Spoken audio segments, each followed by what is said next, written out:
Et on va tout de suite retrouver la correspondante de France 24 à Yerevan en Arménie. Bonjour à vous, Taline Oundjian. Merci d'être avec nous. Taline, que sait-on d'abord à ce stade de ces attaques? Eh bien, c'est la question que Bakou se pose également et qui exige des explications et des excuses officielles de la part de Téhéran après cette attaque de drone qui a frappé l'aéroport du Nakhichevan, tandis qu'un autre drone est tombé sur le sol auprès d'une école dans le village de Shekerabad. Pour le moment, on compte 4 blessés stables. Le président Ilham Aliyev, le président azerbaïdjanais Ilham Aliyev a un peu plus tôt pris la parole, prévenant, je cite, que ceux qui ont mené cet acte terroriste le regretteront. Notre force ne devrait pas être testée. Donc le ministère de la Défense iranien, de son côté, nie avoir lancé ces drones et parle eh bien d'une opération orchestrée par Israël. Hier encore, le président azerbaïdjanais faisait une visite de courtoisie à l'ambassade iranienne à Bakou pour porter ses condoléances après la mort d'Ali Khamenei. Donc ici, on a un peu du mal à comprendre les raisons de cette attaque et on n'a d'ailleurs pas encore confirmation de la nature de ces missiles qui ont été envoyés. Était-ce des drones Shahed ou Arash-2?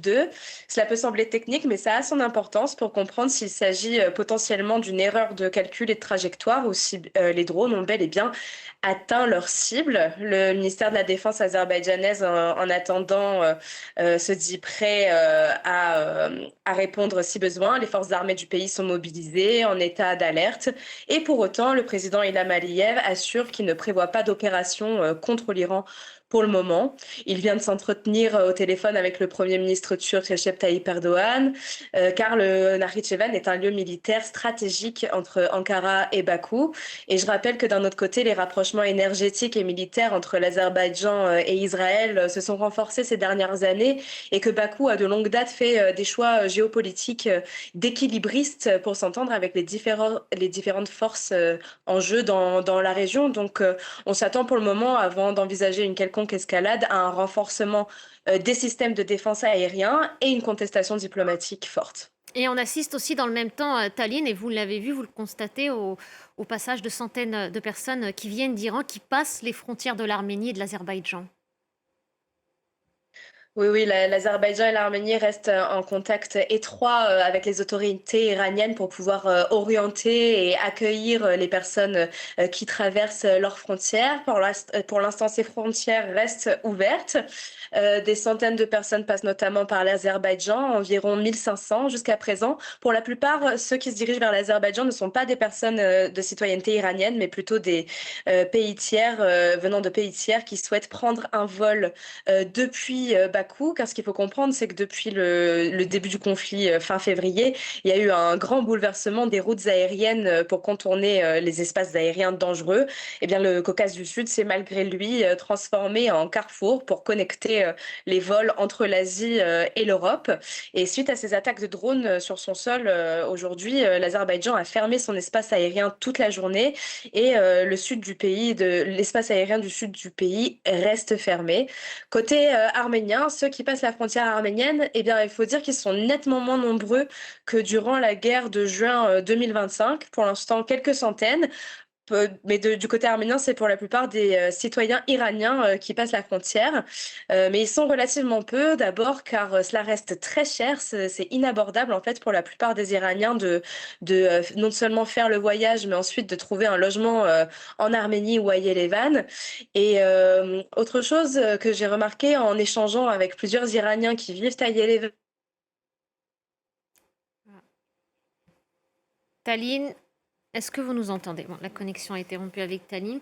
Pour aller plus loin, Ludovic de Foucault avec moi sur le plateau. Merci Ludovic d'être là. Pour aller plus loin et compléter ce qui vient d'être dit, vous avez été notre ancien correspondant en Turquie. Vous vous êtes rendu plusieurs fois à ce titre en Ouais, Azerbaïdjan voisin. Quelle est la nature des relations entre l'Iran et l'Azerbaïdjan? voilà, une bonne occasion pour apporter quelques éléments de contexte. Donc, l'Azerbaïdjan et l'Iran, c'est deux pays voisins, riverains de la mer Caspienne, dont les populations sont à majorité chiites. Donc, a priori, ils ont tout pour s'entendre. Mais ils s'entendent pas du tout.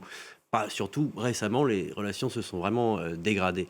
Pourquoi? Parce que l'Iran accuse l'Azerbaïdjan de servir de base avancée ou de terrain d'observation pour Israël et d'être un partenaire des États-Unis, donc d'avoir des étroites relations avec les ennemis mortels du régime. La relation entre l'Azerbaïdjan et Israël, c'est vrai, elle est intéressante, elle est très avancée au point de vue de la coopération de défense.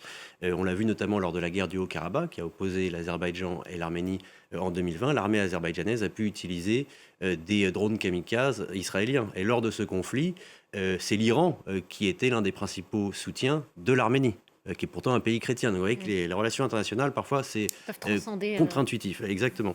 Il y a donc une étroite coopération militaire, et c'est vrai qu'il y a à la frontière entre l'Azerbaïdjan et l'Iran des infrastructures de drones et de surveillance. Maintenant, la relation entre l'Azerbaïdjan et les États-Unis.